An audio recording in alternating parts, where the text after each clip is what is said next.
안녕하세요 여러분, 편하게 읽는 한국사의 아락입니다. 저번 영상에서 대한민국 정부 수립 과정을 살펴봤었죠. 5.10 총선거를 통해서 재헌국회가 만들어졌고, 또 그 재헌국회가 대통령도 뽑고 어쩌고 뭐 하면서 1945년 8월 15일에 드디어 대한민국 정부가 출범을 하게 됩니다. 오늘은 재헌국회가 한 일, 그리고 이승만 정권, 그리고 6.25 전쟁까지 살펴보도록 하겠습니다. 조금 좀 이렇게 뭐 길어질 수도 있겠네요. 먼저 이제 재헌국회가 한 일을 먼저 살펴보죠. 바로 들어가죠. 제일 먼저 한 일은 뭘까? 재헌국회니까. 재헌. 당연히 헌법을 만든 거지. 재헌국회니까. 헌법을 만들었죠. 우리 나중에 이제 헌법의 개정, 뭐 지금까지 총 9차례 개헌이 있었는데, 그 과정들, 개헌의 과정들이 시험에 잘 나오거든요. 내용도 잘 나오고. 그러니까 지금부터 처음이니까 하는 게 중요하겠죠. 헌법이 일단 처음 만들어진 것부터 시작하니까. 제가 그 근대사 이론 영상 할 때, 지금 현재 헌법 전문을 보여드린 적이 있었습니다. 헌법 전문도 바뀝니다. 개헌할 때마다 조금씩 바뀌기도 하고, 그런데 이 당시 그 재헌국회 당시의 헌법 전문도 한번 살펴볼게요. 좀 읽어볼까요? 유구한 역사와 전통에 빛나는 우리들 대한국민은 기미 3.1운동으로 대한민국을 건립하여 세계에 선포한 위대한 독립정신을 계승하여 이제 민주 독립국가를 재건함에 있어서 정의 인도와 동포애로서 민족의 단결을 공고히 하여 모든 사회적 폐습을 타파하고 민주주의 제도를 수립하여 정치, 경제, 사회, 문화의 모든 영역에 있어서 각인의 기회를 균등히 하고 능력을 최고도로 발휘케 하며 각인의 책임과 의무를 완수케 하여 안으로는 국민생활의 균등한 향상을 기하고 밖으로는 항구적인 국제평화 유지에 노력하여 우리들과 우리들의 자손의 안전과 자유와 행복을 영원히 확보할 것을 결의하고 우리들의 정당 또 자유로이 선거된 대표로서 구성된 국회에서 단기 4281년 7월 12일 이 헌법을 제정한다. 문장 겁나게 기네. 좀 이렇게 나눠가지고 좀 하지. 이 현대 지금 헌법 전문과 다르게 어떤 얘기가 들어가 있습니까? 민주 독립국가를 재건한다는 이야기가 들어가 있죠. 또 뭐 연도 표기할 때 서기 안 쓰고 단기 4281년 단기를 쓴 것도 좀 색다르네요. 새로운 나라의 건설. 이게 바로 재헌국회가 만든 그 헌법의 가장 큰 목표죠. 헌법의 내용들이 뭐 여러 가지가 있지만 시험에 나오는 지금 이 재헌헌법, 이 헌법에 내용들이 있지만 여러 가지 있지만 시험에 나오는 것만 보자면 일단은 대통령 중심제, 대통령 중심제라는 거, 또 대통령과 부통령을 국회에서 선출한다는 거, 간접선거죠. 그리고 1차 중임 가능하고 임기는 4년입니다. 대통령과 부통령의 임기가 4년이고 1차 중임 가능해. 그리고 이승만이 대통령이 됐고 이시영이 부통령으로 선출이 됩니다. 자, 1차 중임 가능하고 임기가 4년이다. 이거 기억하셔야 됩니다. 그럼 다음 대통령 언제 될까?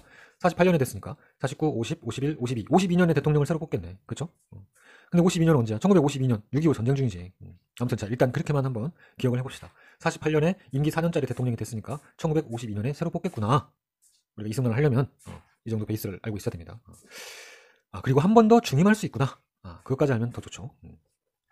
자, 재헌국회가 한 일 첫 번째 뭐 바로 헌법을 만들고 대통령, 부통령 등을 선출해서 대한민국 정부가 시작되었다. 두 번째 한 일. 이거는 시험에 정말 잘 나오는 겁니다. 특히 그 사료로 잘 나와요. 사료.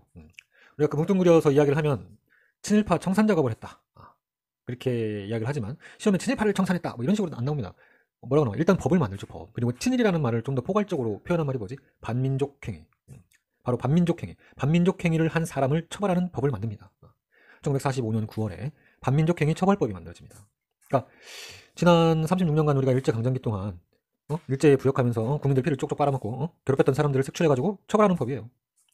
재헌국회가 정부 수립 후에 바로 1945년 9월에 반민족행위 처벌법을 만들었다. 그리고 그 법에 따라서 반민족행위 특별조사위원회가 만들어집니다. 이른바 반민특위라고 줄여서 부르죠. 그러니까 누가 친일행위를 했는지 조사를 해야지. 조사를 해야 잡아다가 재판하고 처벌을 할 거 아니야. 그걸 조사하는 위원회가 뭐야? 반민특위다. 시험이 어떻게 나와? 사료로 이제 뭐 반민족행위 처벌법에 관련된 내용이 나옵니다. 내용 읽어보면 알아요. 뭐 친일 반민족행위자들을 뭐 잡는다, 처벌한다, 뭐 그런 내용이 있겠죠. 또는 그 반민특위 재판 장면이 나온다거나. 그리고 나서 선택지로 뭐가 나올까? 이승만 정권 한 일 뭐 해가지고 재헌국회가 한 일 해서 농지개혁법을 제정하였다. 헌법을 제정하였다. 기속재산 처리법을 제정하였다. 이런 식으로 나옵니다. 우리 그 반민특위 재판하는 장면은 아주 유명한 장면이 있죠. 제가 근대사에서 한번 했는데 그 영화 암살에서 이정재 장면 있잖아요. 총알이 2개지요. 뭐 하면서 총알이 2개지요. 근대사 할 때도 했었죠. 그런데 영화 속 이정재처럼 많은 친일파들이 재판에서 살아서 나옵니다. 왜 그랬을까? 일단 반민특위가 많이 잡아들이긴 합니다. 많이 잡기도 하고 조사도 많이 해요. 우리 그 저기 뭐야 화신백화점 사장 박장식인가? 이름 박흥식도 잡고 그 친일경찰 노덕술도 잡고 또 최남선, 최린 뭐 하여튼 유명한 사람들 줄줄이 잡아들입니다. 근데 우리 그 미 군정이 가장 잘못한 게 제가 뭐라고 했었죠? 현상유지 정책을 펼쳤답니다. 현상유지 정책. 일제강점기 시절에 있었던 그 친일 경찰들이 그대로 내려와요. 경찰로서 그대로 합니다. 그러니까 친일파들이 수청이 안 되고 미 군정기간 그 3년 동안 자리를 잡고 잘 살았어요. 그러고는 그 3년 후에 나라가 만들어진 거야. 근데 그 3년 동안에 시대가 변했어. 어떻게 변했어? 대한민국 정부의 적이 뭐야 이제? 일제가 아니지. 일제가 아니라 뭐야? 반공, 공산당입니다. 나라를 유지하는 그 권력의 유지 방식이 반공이 돼버린 거예요. 그리고 그런 공산당을 때려잡고 찾아내는 게 누구야? 경찰의 역할이 그거야 이제. 그런데 반민특위에서 자꾸 경찰들을 잡아가려고 그러네? 왜? 경찰들이 친일파들이 많았으니까. 친일경찰 노덕술도 잡아가고 경찰 친일파들이 많았거든.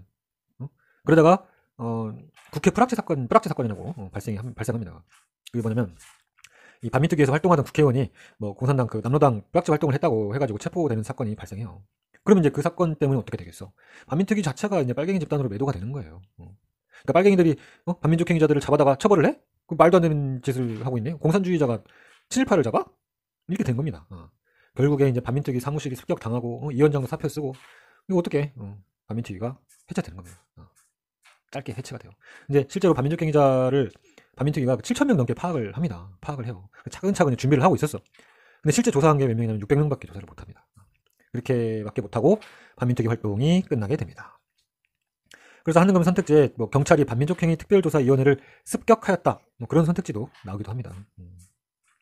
좀 이것도 역시 가슴 아픈 역사죠.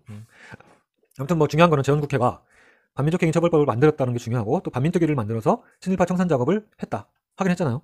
했습니다. 이게 선택지로 나오니까 중요하죠. 중요합니다. 사료로도 잘 나오고. 자, 재헌국회의 세 번째 활동은 뭐냐? 농지개혁을 합니다. 농지개혁.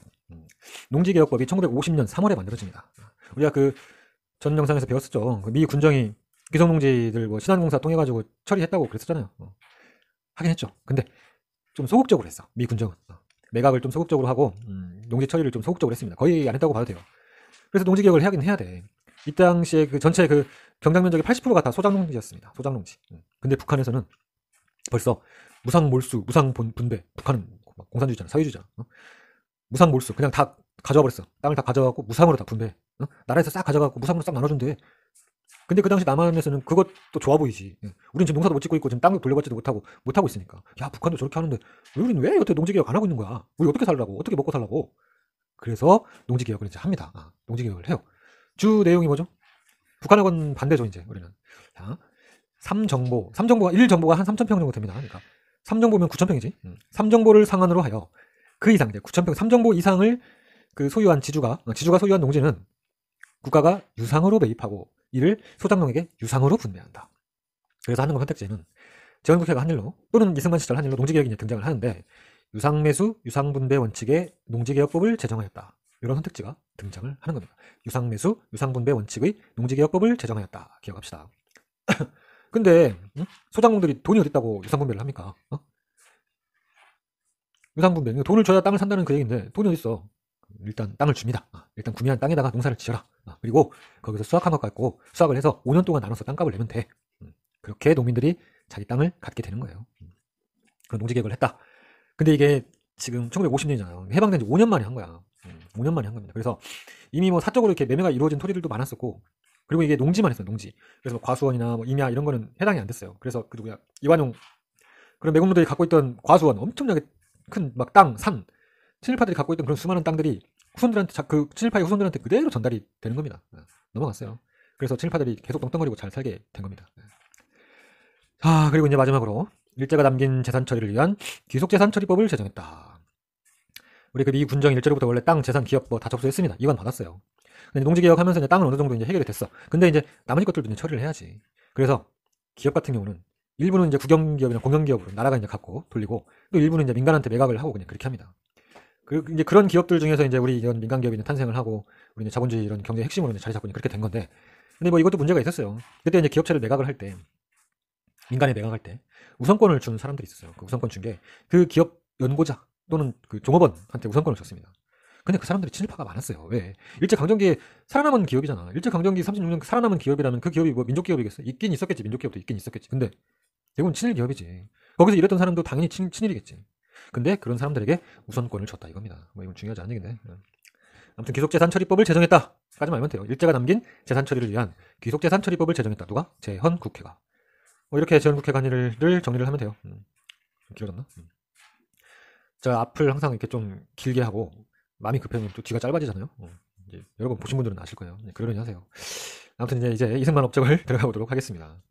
그리고 이제 재헌국회가 한 일도 이승만 대통령 되고 나서 한 일이니까 시험에 이승만 시대 정권의 일로 농지개혁이나 계속재산 처리나 또 이 반민특위나 이 다 들어간다는 거 그거 잊지 마시고 이제 본격적인 이승만으로 들어가 보도록 하겠습니다. 이승만을 하기 전에 제가 저번 시간에 뭘 하나 빼먹었는데 뭘 빼먹었지? 여순 사건. 제가 여순 사건을 빼먹었어요. 저번 시간에 했었어야 되는데 뭐 지금 해도 뭐 상관없습니다. 왜냐면 이게 이승만 때 일어난 일이니까. 그 1948년 10월에 여순 사건이 일어납니다. 1948년 10월. 정수립 후네. 여수 순천 사건입니다. 여수 순천 사건. 옛날에는 이걸 여순 반란 사건이라고 불렀어요. 여수 순천 반란 사건. 근데 이 여수 순천 반란 사건이라고는 더 이상 부르면 안 됩니다. 그렇게 부르지 않기로 했어요. 반란이 뭐야? 옛날로 따지면 뭐야? 영모지, 영모. 나라를 뒤엎는 거잖아. 나라를 뒤엎으려고 한 사건인데 이게 앞에 여수 순천이라는 지역명이 들어가 있으니까 마치 여수 순천 사람들이 이건 뭐 반란의 주체로 이건 오해할 수 있는 그런 이름으로 이제 부르면 안 되겠지. 그래서 정확히 하자면 그냥 여순 사건 또는 여수 순천 19 사건 10월 19일 날 일어났기 때문에 여수 순천 10월 19일 사건이라고 부르면 됩니다. 자, 이 우리 그 제주 4.3 사건 알죠? 단독 정부 수립에 반대해서 일어난 사건이며 희생자들을 위한 특별법이 제정되었다라고 우리가 그 마지막 저번 영상에서 했었잖아요. 근데 제주 4.3 사건 진압이 이승만이 대통령 되고 나서도 계속 됐다고 그 얘기도 했었죠. 그러니까 그 제주도에 있던 그 공산당 남로당 제주지부에서 일으킨 건데 그거를 진압하는 과정에서 제주도민들이 많이 죽었다 했었잖아요. 이승만이 대통령이 되고 나서도 제주 4.3 사건이 아직 진압이 덜 됐어. 그래서 그걸 진압을 해야 돼. 이 땅의 빨갱이들 다 없애야 돼.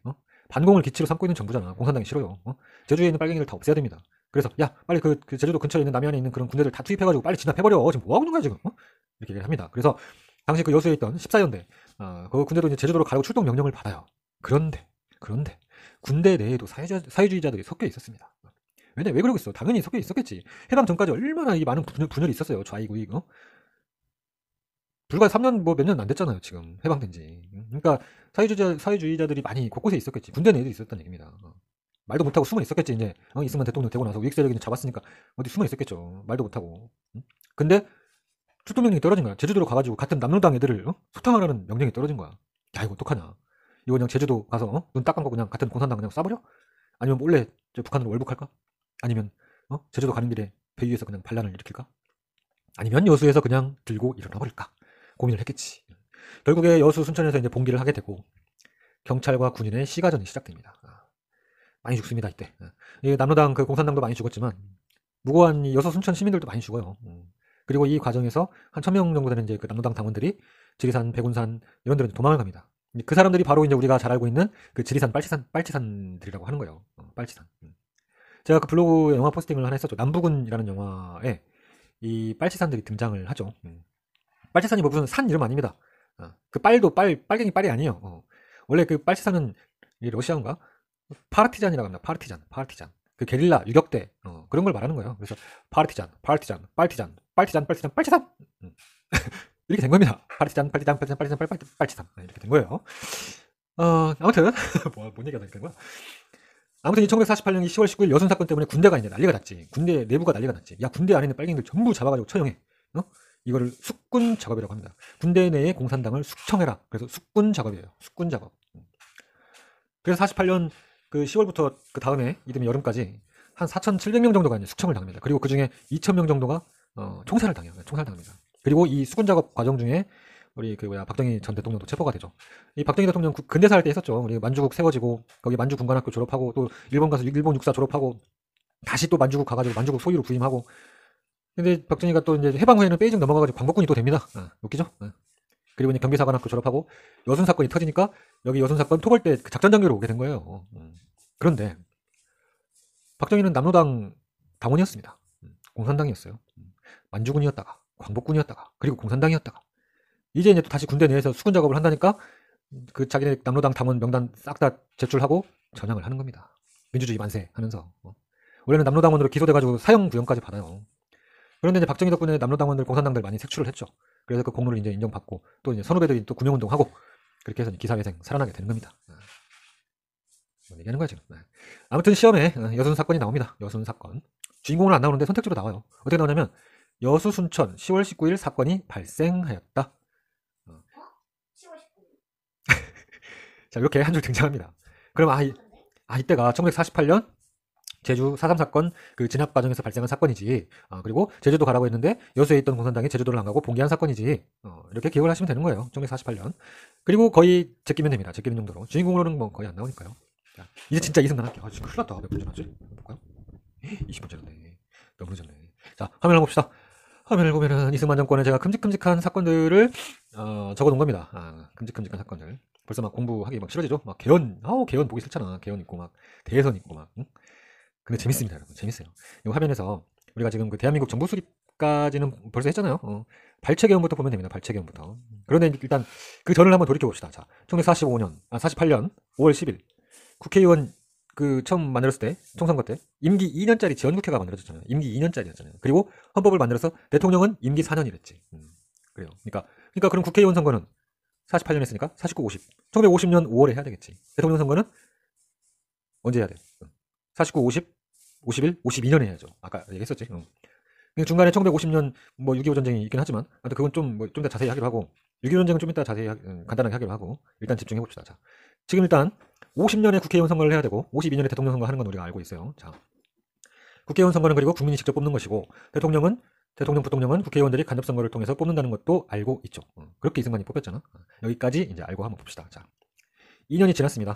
2년이 지나서 1950년 5월에 국회의원 선거를 합니다. 그런데 이승만 지지 세력들이 큰 차이로 패배를 해요.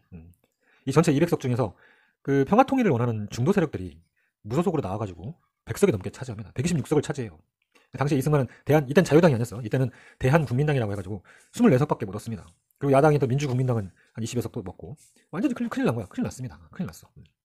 큰일 났다. 이거 2년 후에 우리 대통령 선거 1952년에 해야 되는데 국회의원 지금 간선제로 대통령 뽑으면 나 대통령 못 해먹을 것 같은데 이거 어떻게 해야 돼? 그럼 어떻게 해야 돼요? 어떻게 해야 돼? 헌법을 바꾸면 되지. 대통령 선거를 직선제로 바꾸면 되지. 그러면 국민들은 나를 좋아하니까 이승만 박사님 하면서 날 뽑아주겠지. 그래, 개헌을 하자. 그래서 1952년 7월에 개헌을 합니다. 국회의원 선거가 끝나고 나서 국회의원 선거의 그 상황이 안 좋으니까 국회의원 간선제로는 내가 대통령이 못 될 것 같아. 그래, 개헌을 하자. 그럼 개헌의 내용은 뭐 해야 되겠어? 직선제겠지. 자, 1952년 7월에 개헌을 합니다. 1952년 8월이 대선인데 그 전달에 개헌을 해. 냄새가 벌써 나잖아. 그리고 연도가 1952년이에요. 52년이면 언제야? 지금 6.25 전쟁 중이에요. 전쟁 중.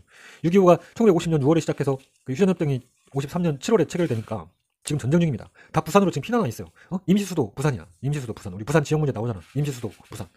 이 와중에 대통령 선거를 지금 해야 되는 거예요. 그리고 그래서 이제 아까 말했듯이 직선제 개헌안을 국회에 올립니다. 처음에 그렇게 올려요. 정상적으로 올립니다. 근데 되겠어? 안 되지. 부결됩니다. 반대가 많이 나왔어요. 야, 누구 좋으라고 직선제 하냐? 부결됩니다. 마음이 급해지죠. 이승만과 이제 자유당. 이때 이제 자유당 만든 뒤인가? 아무튼 그럴 거예요. 마음이 급해집니다. 야, 안 되겠다. 이럴 때 뭘 이용해야 돼? 공산당을 이용해야지. 반공을 이용해야지. 야, 계엄령 선포해! 부산에 계엄령을 선포합니다. 또 전라남북도도 아마 선포했을 거예요. 계엄령 선포. 간첩 잡아버리면 되지. 간첩 잡아서 하면 되잖아. 반공이 최고지롱. 부산에 계엄령이 선포됩니다. 그리고 야당 국회의원들을 헌병대로 연행하고 잡아갑니다. 출근하고 있는 야당 국회의원들 잡아가고 또 그 저기 몇몇 야당 국회의원들을 공산당으로 봅니다. 국제공산당으로 몰아가지고 구속해버려요. 지금 무슨 1910년대야? 무단통치, 공포통치야? 이렇게 했어요. 이렇게 합니다. 개헌하려고. 나쁜 놈들이죠. 이런 이제 일련의 사건을 뭐라고 부르냐? 이른바 부산 정치파동이라고 합니다. 부산 정치파동. 부산에서 일어난 정치파동. 내용 대충 아시겠죠? 이거 사료로 등장을 합니다. 국회의원들이 헌병대로 연행이 되고 국제공산당으로 몰아가고 구속이 되고 부산에 계엄령이 선포되고 이런 내용들이 사료로 등장을 해요. 그럼 뭐야 그거는? 첫 번째 개헌하기 전에 그런 사건들이에요. 이 개헌안의 내용은 뭐가 주가 될까? 당연히 대통령, 부통령을 직선제로 뽑는다는 내용이 주가 되겠죠. 근데 그렇게만 하면 너무 심한 것 같으니까 내각 책임제를 주장하던 의원들도 있었으니까 살짝 섞어놓자. 그걸 살짝 섞었다. 그래서 발췌했다. 그래서 발췌 개헌이라고 하는 거예요. 내각 책임제 내용을 그 양원제로 한다는, 그래서 뭐 참의원, 민의원 나눠가지고 내각 책임제를 살짝 섞어놨다. 그래서 발췌 개헌입니다. 발췌 개헌. 다시 한번 정리를 해볼게요. 1952년 7월에 헌법이 개정이 됩니다. 첫 번째 개헌, 발췌 개헌이 1952년 7월에 이뤄집니다. 내용은 뭐야? 다음 달에 열리는 대통령 선거를 직선제로 바꾸는 내용이야. 대통령 직선제를 골자로 하고 내각 책임제를 양원제로 하는 내용을 살짝 섞어서 한다는 내용의 개헌안이기 때문에 발췌 개헌이라고 부릅니다. 그리고 이 개헌은 뭐야? 계엄령이 선포된 가운데 어디에서? 부산에서 공포된 개헌안입니다. 그리고 야당 국회의원들이 강제로 잡혀가고 끌려가고 그랬다는 것을 기억하셔야 됩니다. 사료에 나온다니까. 또 원래는 이렇게 개헌안이 국회에 올라오면 의원들끼리 토론도 하고 그래야 되잖아. 근데 이건 토론도 없었어요. 그래서 국회에서 토론 없이 표결에 붙여 통과되었다. 그런 선택지도 나온 적이 있습니다. 그러니까 발췌 개헌과 관련해서 한능검의 선택지가 이런 식으로 이제 등장을 나와요. 비상계엄이 선포된 가운데 발췌 개헌안이 통과되었다. 정 부통령 직접 선거를 주 내용으로 하는 개헌이 이루어졌다. 계엄령 하에서 통과되었다. 6.25 전쟁 중 부산에서 공포되었다. 국회의 형태를 양원제로 규정하였다. 이것도 맞는 말이죠. 국회에서 토론 없이 표결에 붙여 통과되었다. 이 정도를 알면 첫 번째 개헌, 발췌 개헌 아시겠죠? 가장 중요하고 잘 나오는 건 이제 비상계엄이 선포된 가운데 발췌 개헌안이 통과되었다. 또 정 부통령 직접 선거를 주 내용으로 하는 개헌이 이루어졌다. 이 두 가지가 잘 나오죠. 그렇게 이제 개헌을 했어요. 그리고 그 다음 달에 이제 2대 대선이 치러집니다. 아시는 것처럼 대통령 당선이 또 됩니다. 전쟁 중이었죠. 전쟁 중에 이승만이 재선에 성공을 합니다. 이때 이제 상대 후보로 조봉암도 있었고 이시영도 있었는데 아무튼 이기고 재선에 성공을 합니다. 그리고 이제 시간이 흐르고 6.25도 이제 끝나고 6.25 끝나고 이제 한미상호 방위조약 체결하죠. 미국과 동맹도 끈끈하게 맺어놓습니다. 1950년대야 지금 냉전이 아주 그냥 최고조인 상태입니다. 전쟁도 막 끝나고 이제 공산당에 대한 그런 분노가 막 하늘을 찔러. 다 우리 편이지. 응? 다 이승만 편이야. 반공이 이제 완전히 이제 전쟁이 끝나니까 완전히 반공. 모두 다 반공이야. 공산당이 얼마나 많은 사람을 또 죽였어. 우리의 주적이 완전 돼버렸죠 이제. 모든 국민이 단결해서 반공을 외쳤지 이제 이때는. 방금 제가 한미상호 방위조약 얘기했으니까 그거 간단하게 말씀드릴게요. 우리 그 이승만 때 한미 원조 협정하고 한미 상호 방위조약 체결 이 두 가지가 있습니다. 이 두 개가 이름이 비슷하니까 헷갈리지 맙시다. 일단 그 한미 원조 협정 뭐겠어? 원조 해준대. 미국이 우리를 원조해주는 내용이겠지. 우리 그 대한민국 정부가 수립되자마자 미국이 우리 그 경제 원조 해준 겁니다. 그러니까 한국 나라 세워진 지 얼마 안 되고 야 아주 혼란스럽고 하니까 우리 위대한 미국이 무상 원조, 경제 원조 팍팍 해줄 테니까 너희들 민주주의를 꽃피우는 그런 나라로 좀 만들어봐. 지원해준 겁니다. 1948년 10월이에요. 대한민국 막 새로 만들어지고 나서 한 겁니다. 그래서 그 미국이 그 무상원조 해준 걸로 그 면화, 설탕, 밀가루 뭐 이런 거 다 흰색이죠. 그래서 삼백산업이라고 해요. 이 당시 이승만 때 경제의 특징은 뭐야? 삼백산업. 그래서 제분산업, 제당산업, 면방직 뭐 이런 삼백산업이 성장했다는 사실을 알면 됩니다. 이거 선택지로 등장하니까 익혀놓읍시다. 삼백산업. 이승만 경제 끝이에요. 이것만 해도 돼요. 그리고 이제 한미상호 방위조약은 6.25가 끝나고 체결된 겁니다. 6.25 끝나고 직후에 1953년 10월에 휴전협정 체결을 하면서 끝났고 10월에 이제 미국과 맺은 거예요. 야, 미국하고 한국은 서로 누가 쳐들어오면은 서로 협조하고 서로 대항하고 그렇게 해주는 거야. 한반도에 무슨 싸움이 나면 미국이 바로 들어와서 개입이 가능해. 뭐 그런 내용을 담고 있습니다. 그러니까 우리가 우리 주변 사람들 중에 이승만을 존경하고 또 이렇게 찬양하는 사람들 보면 이 한미상호 방위조약 역시 이승만의 큰 업적으로 이렇게 이야기를 하시죠. 아무튼 대통령이 또 됐습니다. 전쟁도 끝나고 미국도 내 편이고 국민들도 내 편인 것 같아. 응? 그리고 대통령 임기가 4년이니까 또 언제 대통령 선거가 그럼 또 있겠어요. 52년에 했으니까 3, 4, 5, 6 1956년에 또 대통령 선거가 또 있지. 그런데 그때 또 하고 싶은가? 계속 할 수 있을 것 같아. 지금 막 다 내 편이 됐어. 반공에다가 그냥 막 전쟁도 끝나고. 근데 재헌국회 헌법에 뭐라 돼 있습니까? 기억하십니까? 임기 4년에 한 번 중임할 수 있다고 되어 있었잖아요. 맞습니다. 헌법에 따르면 대통령은 딱 2번밖에 못하게 되어 있어요.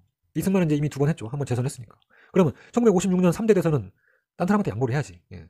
하지만 그렇게 하지 않죠. 뭘 하면 돼? 개헌을 하면 되잖아. 개헌.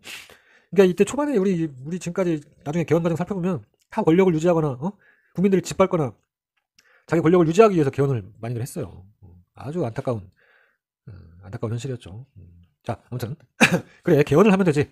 근데 야 저번에 발췌 개헌 때는 너무 그 대선 앞두고 한 달 전에 하니까 좀 쪽팔리더라. 그러니까 이번에 시간 좀 넉넉하게 해가지고 2년 전에 미리 좀 개헌 한번 해놓게.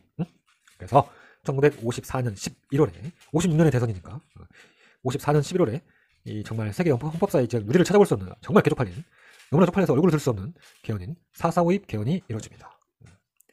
한능검의 4.4.5입 개헌이 나온다. 만약에 뭐 법조문이 나온다. 그러면은 뭐 초대 대통령에 한해서 중임 제한을 철폐한다. 그런 내용을 찾으시면 됩니다. 그게 이제 4.4.5입 개헌이에요. 한번 보시게요. 그 부칙으로 써놨습니다. 부칙으로. 제55조 대통령과 부통령의 임기는 4년으로 한다. 단 재선에 의하여 1차 중임할 수 있다. 이거는 내용이 똑같은데요. 그런데 부칙이 생겼어요. 부칙 뭐야? 이 헌법 공포 당시의 대통령에 대하여는 제55조 1항 단서의 제한을 적용하지 아니한다. 이 헌법 공포 당시 대통령이 누구야? 이승만이지. 초대 대통령 이승만. 이승만에 대해서는 이 55조의 조항을 적용하지 않는데 1차 중임할 수 있다는 이 조항을 단서 조항을 적용하지 않는다는 얘기입니다. 그럼 뭐야? 계속 해먹을 수 있다는 얘기야. 3선, 4선, 5선 계속 해먹을 수 있다는 얘기지. 이런 내용을 통과를 시킵니다. 정권 연장을 위해 이런 조항을 넣은 거예요. 쪽팔린 줄 알아야지 정말. 자, 4.4.5입 개헌의 내용은 알았어. 개헌 내용은 알았어. 근데 이제 왜 4.4.5입인지 알아야 되겠죠. 4.4.5입. 4.4.5입. 숫자 4는 버리고 숫자 5는 살리는 게 4.4.5입이에요. 이거 우리가 보통 뭐라고 하죠? 반올림이라고 하죠. 산수 시간에 배우잖아. 수학 시간에. 반올림 반내림 하잖아요. 그러니까 방금 말한 내용으로 개헌안이 국회에 올라왔어. 그리고 투표를 합니다. 개헌안이 통과되기 위해서는 그 국회 제적의원의 3분의 2 이상이 찬성해야 통과가 가능해요. 재적 의원도 모르는 사람이 있을 수 있으니까 재적 의원은 그 등록된 국회의원을 말하는 겁니다. 국회의원 전체 수를 말하는 거예요. 당시에 재적 의원이 203명이었습니다. 국회의원 전체 수가. 투표를 했어. 그러면은 몇 표가 나와야 돼? 3분의 2니까 136표를 포함한 136표 이상이 찬성이 나와야 개헌안이 통과가 되는 거예요. 근데 투표를 했어. 했는데 135표가 나왔어. 한 표가 모자라. 반대 60표, 기권 7표, 찬성 135표가 나왔어. 왜냐면 203에 3분의 1을 하니까 135.33333333333이야. 이 얘기는 136명 이상의 찬성이 있어야 개헌안이 통과된다는 얘기입니다. 135명은 안 돼요. 135.111이어도 135명은 절대 되지 않아요. 3분의 2 이상의 찬성이어야 되기 때문에. 오케이? 135명은 되지 않습니다, 절대. 그래서 개헌안이 부결이 돼요. 부결됩니다. 땅땅땅 치기까지 했어. 근데 자유당에서 반발하죠. 야, 한 표 이거 너무 아깝다. 한 표. 반발을 합니다. 야, 세상에 0.333333명이라는 사람이 존재하니? 그런 자연인은 존재하지 않기 때문에 우리 수학 문제 푸는 것처럼 반올림 적용해가지고 그 5 밑에 숫자는 버리는 거야. 그러니까 203명의 3분의 1은 135명이야. 가결된 거야. 그렇게 우기면서 가결번복 동의안을 냅니다. 그러니까 야당 의원들이 뭔 미친 개소리를 하냐면서 의사당을 박차고 나와버립니다. 결국에 지들끼리 북치고 장구치고 땅땅땅 4.4.5입 개헌이 통과되는 거예요. 그러니까 아까 말씀드린 대로 0.33333이 아니라 0.000001이어도 203명의 3분의 2는 136명입니다. 이렇게 야당 의원들이 주장을 했고 또 다른 나라의 사례들도 다 이어지고 이야기하고 그러지만 이게 먹혀? 안 먹히지. 아무튼 이렇게 4.4.5입 개헌이 통과가 되면서 이승만이 이제 3선, 4선, 5선 하는데 제약이 사라지게 된 거예요. 사라졌죠. 초대 대통령 이승만은 단서조항 적용을 안 받으니까. 방금 이제 4.5입 개헌 내용 이제 대충 아셨죠? 사료에는 방금 이렇게 이야기한 내용들이 나오고 선택지에는 개헌 당시 그 대통령에 대하여 중임 제한이 철폐되었다. 이 정도로 뭐 등장을 합니다. 개헌 당시에 대통령에 한하여 중임 제한이 철폐되었다. 이보다 4.4.5입 개헌이다. 1954년. 아무튼 자 그렇게 시간이 흘러서 2년 지나서 1956년이 왔고 3대 대선이 펼쳐집니다. 그런데 이승만이 또 됩니다. 됩니다. 자유당의 이승만이 대통령이 되었고 민주당의 장면이 부통령이 됩니다. 그리고 조봉암이 그 엄청난 선전을 하면서 2위, 대통령에선 2위예요, 2위. 엄청난 선전을 하면서 부상합니다. 그러니까 보세요. 지금 방금 1956년에 3대 대선을 했죠. 그럼 이제 언제 4대 대선을 할까? 1960년에 하겠지. 56, 57, 58, 59, 60. 60년에 4대 대선이 있겠죠. 이런 걸 항상 염두에 두고 지금 현대사는 쭉 흘러가야 돼요. 이때는 대통령 임기가 4년이니까 1948년부터 4년씩 자기가 계산해가면서 이렇게 한 번씩 훑어보는 게 중요합니다. 자, 아무튼 3대 대선 후에 생각을 합니다. 이승만이. 조봉암? 조봉암 누구야? 저거 위험한데? 그냥 주면 위험하겠는데? 표를 정말 많이 얻었는데? 위험한 놈이야 저거. 그리고 나서 1957년에 조봉암이 진보당을 창당합니다. 진보당. 그리고 조봉암은 뭘 외쳐? 평화통일론을 주장하는 사람이에요. 평화통일. 예? 평화통일? 야 우리 자유당 이승만 정권을 유지하는 힘은 반공이야 반공. 평화통일? 조봉암 빨갱이 아냐? 잡아둬야 되겠어. 1957년에 조봉암이 진보당을 창당합니다. 근데 그 다음에 1958년에 간첩 혐의로 체포가 돼요. 그리고 1959년에 바로 처형이 됩니다. 처형이 뭔 말이에요? 죽입니다. 바로 죽여요. 웃기는 일이죠. 아무튼 평화통일론자 진보당 조봉암을 죽이는 거예요. 이게 바로 진보당 조봉암 사건이고 이승만 정권 선택지로 아주 자주 나옵니다. 이렇게 나와요. 평화통일론을 주장한 그 진보당의 조봉암이 구속되었다.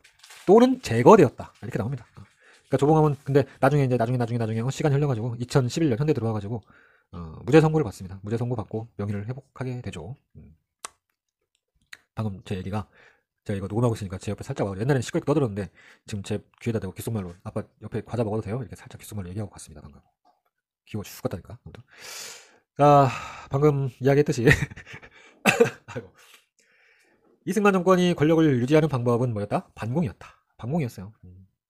그래서 이 3대 대선이 끝나고 나서 또 이게 그 조봉암 사건이 있었고, 그러니까 3대 대선 아까 1956년 이후에 이 반공을 무기로 해서 몇몇 일들을 더 합니다. 야당도 탄압해야 되고, 언론도 탄압해야 되고, 뭘로 해야 돼? 법으로 해야지. 어떤 법으로? 국가보안법으로 합니다. 국가보안법. 원래 근데 국가보안법은 그 나라 막 세워졌을 때 1948년 12월에 원래 있었습니다. 그때 이제 처음 만들어졌었고, 근데 이 3대 대선이 끝나고 나서 1958년에 국가보안법 개정안이 국회에 올라옵니다. 신국가보안법이라고 합니다. 뭐 내용은 뭐 자세하게 알 필요는 없어요. 아무튼 근데 이 국가보안법을 조금 더 이제 강화한 거야. 강화한 거. 더 세게 이제 반공을 강화한 거죠. 그리고 이제 언론 규제 내용이 또 추가로 더 들어가 있습니다. 이 국가보안법 통과시킬 때도 신국가보안법을 통과시킬 때도 야당 국회의원들 다 내쫓습니다. 국회에서 다 내쫓아. 여당 의원들끼리 해요. 그래서 국회 그 경위들 시켜가지고 국회 경위들이 막 다 몰아내고 한 거예요. 이제 맞들었어 이제 아주. 야당 국회의원들 쫓아내면 그만이야. 힘으로 다 해버리는 거예요. 이게. 부산 정치 파동, 보안법 파동. 지금 방금 말씀드린 이 사건을 보안법 파동이라고 하거든요. 1958년. 그래서 하는 거면 국가보안법 개정안을 통과시킨 이른바 보안법 파동이 일어났다. 이렇게 나와요. 이렇게 나옵니다. 이승만 시절의 이야기죠. 너무 웃기잖아. 계엄령 선포하고 야당 국회의원들 뭐야 헌병대가 연행해가고 그렇게 하고 나서 발췌개헌 해버리고 야당 국회의원들 다 쫓아내고 국회 경위들이 다 몰아내고 그러고 나서 보안법 통과시키고 이게 지금 민주주의 사회 국가에서 일어날 수 있는 일이냐고. 그것도 입법부 국회에서. 아무튼 이 보안법이 만들어졌습니다. 그래서 언론을 통제하고 아까 언론 통제 들어갔다고 했잖아. 언론을 통제하고 규제할 수 있는 그런 법이 강력한 법이 생긴 거죠. 그래서 1959년에는 경향신문이 폐간됩니다. 경향신문을 왜 폐간했을까? 그때 이제 경향신문이 민주당 아까 부통령 장면이라고 했잖아. 장면이 민주당이었어요. 그래서 그 장면을 지지를 해온 언론이거든. 야 민주당을 지지해? 자유당을 지지 안 하고? 민주당을 지지하는 언론? 야 그딴 건 필요 없어. 경향신문 폐간시켜. 그리고 정부에 맨날 비판적인 내용만 올리더라. 너네 폐간시키자. 정부의 비판적인 경향신문을 폐간을 합니다. 그리고 언론을 통제했다. 그런 선택지 나와요. 그게 바로 1959년입니다. 그리고 나서 이제 이승만의 마지막 1960년대 4대 대선이 펼쳐집니다. 4대 대선. 자, 우리 이제 이승만 당연히 대통령 또 나왔지. 이제 안 봐도 뻔하잖아. 근데 우리 이제 이승만은 이미 알아. 부산 정치파동, 보안법 파동 해봐서 잘 알아. 이 느낌 아니까. 야당 애들 잡아다가 법안 통과시키면 되고 말 안 들으면 보안법을 조지면 되고 정치하기 편하네. 아주 그냥 좋지 그냥. 좋아. 4대 대선 대통령 그까이 대충 그냥 부정선거 해도 감히 누가 나를? 감히 자유당을 건드려? 이런 마음이었을 것 같아. 지금 자기 멋대로 하잖아요. 민주주의를 유린하잖아. 지금 유린하는 일이 지금 한두 번이었어요. 아무튼 1960년 이제 3월 15일이 대선 날짜였습니다. 선거 날짜였어요. 네, 그 선거를 앞두고 대한반공 청년단 이런 거 만듭니다. 그러니까 자기한테 유리하게 다 바꿔놓습니다. 사람들, 자유당 사람들을 다 바꿔놔요. 지방자치법 개정해가지고 그 시장, 읍장, 면장, 임명제로 다 바꿔갖고 다 자유당 사람으로 다 바꿔놓습니다. 왜 선거는 조직이 중요하잖아. 또 정부 부처, 국장, 과장들 다 자유당 사람들을 바꿔놓고 전당대회 일찍 끝내고 대통령 이승만, 부통령 이기붕 해가지고 후보도 딱 정해놓습니다. 그리고 나서 실제 이제 선거 때 부정선거를 이제 대놓고 해요. 대놓고 합니다.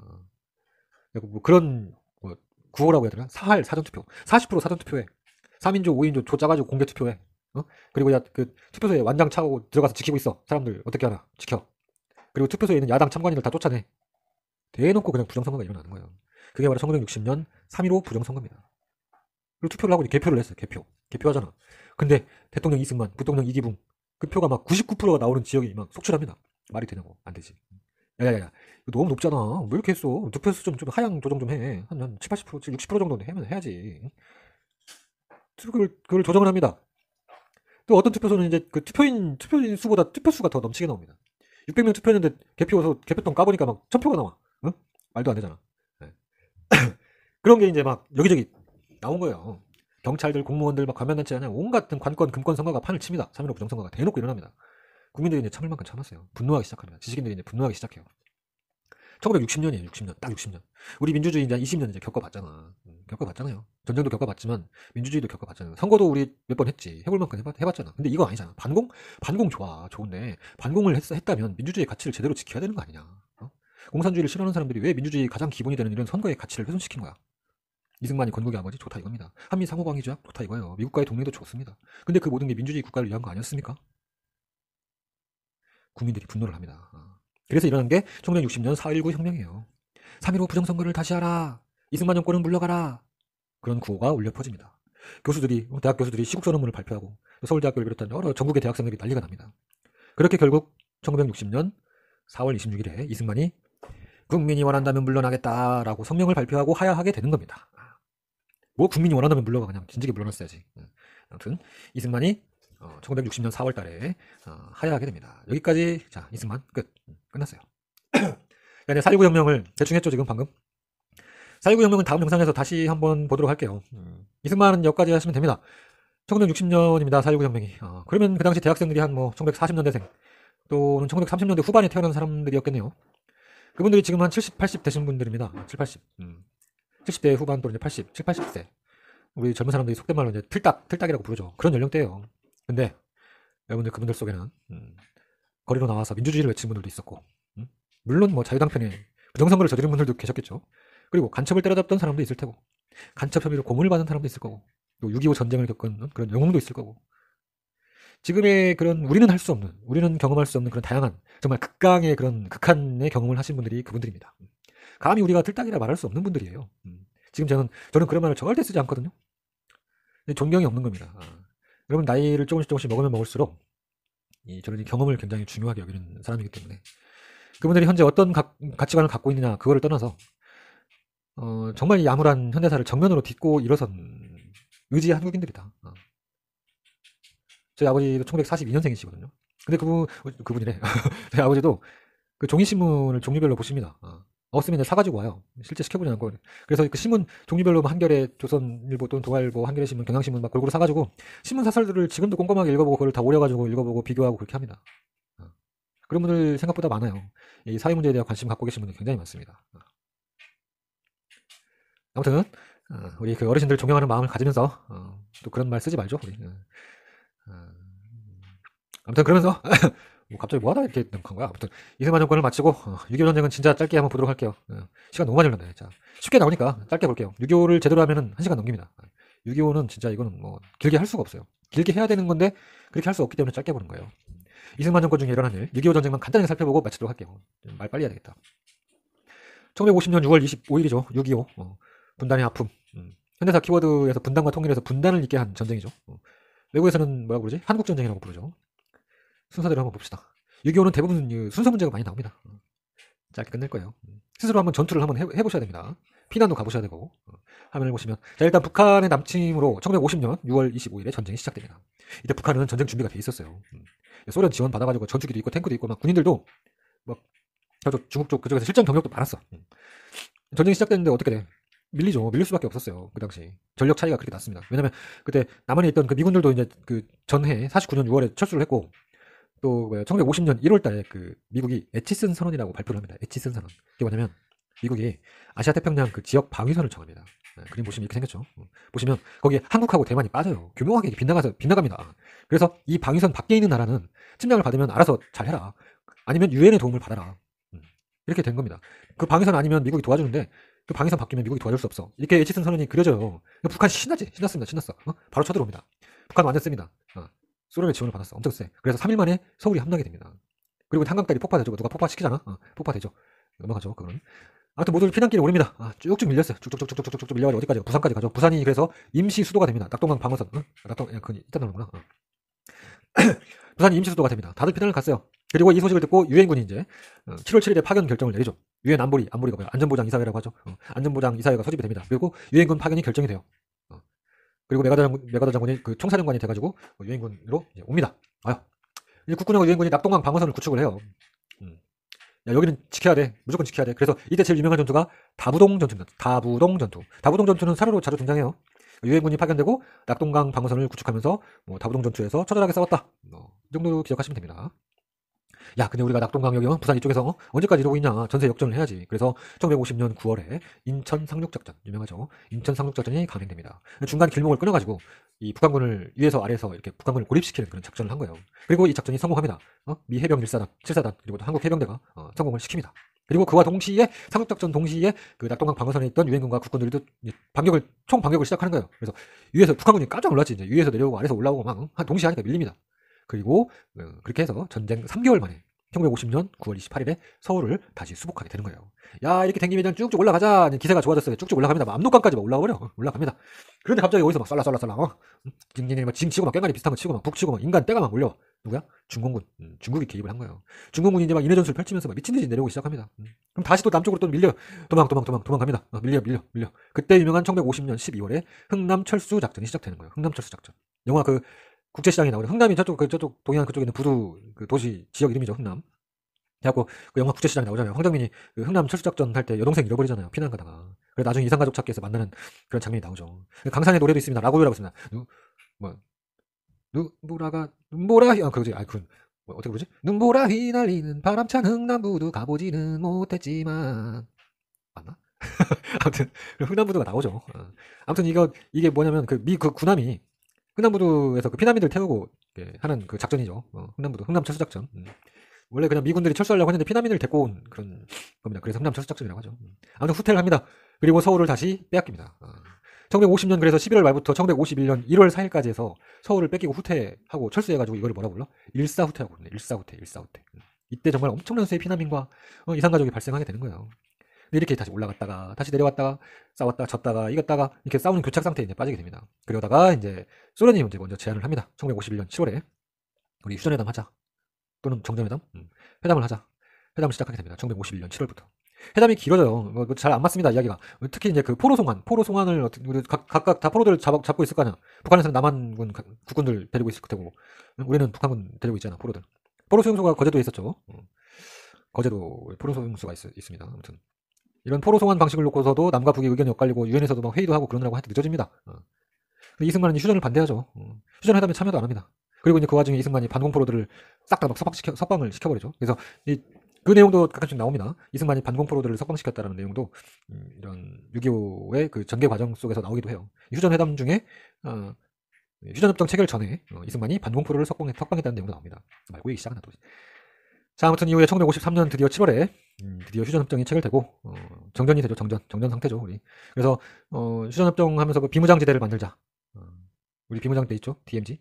비무장지대를 만들고 또 군사분계선도 확정하고 뭐 그런 내용이 들어가는 휴전협정이 체결이 되면서 6.25가 끝납니다. 6.25 끝. 6.25는 이거는 길게 할 수 없어요. 왜냐하니 이렇게 짧게 끝낼 수는 없어요. 길게 하고 싶어요. 근데 길게 하면은 한도 끝도 없습니다. 일단은 제가 블로그에 6.25 포스팅을 한번 읽어보시고 하는 거면 대부분 순서 문제 등장을 하거든요. 그러니까 제가 대충 흐름만 파악하시라고 일단 짧게 한번 해봤고요. 스스로 한번 진짜 꼭 해보셔야 됩니다. 화면의 순서들을 그냥 알고 계셔야 돼요. 그래야 이제 문제를 풀 수 있습니다. 6.25가 워낙에 띄엄띄엄 나와요. 근데 이제 제대로 하려면 6.25를 제대로 하려면 길게 해야 되기 때문에 시간이 너무 걸리니까 여기까지 하겠습니다. 아휴 바쁘다. 자, 이제 오늘도 수고하셨고요. 다음 영상에서는 4.19 혁명을 살펴보고요. 그리고 이제 장면내각, 그리고 이제 박정희 3공화국하고 우리 유신 시절 4공화국 유신 시절까지 살펴보도록 하겠습니다. 오늘도 너무나 고생 많으셨고요. 다음 영상에서 근데 오늘은 너무나 뭐가 좀 급하게 빨리 한 것 같으네요. 아무튼 다음 영상에서 만나도록 하겠습니다. 구독, 좋아요 눌러주세요. 다음 영상에서 만나도록 하겠습니다. 안녕.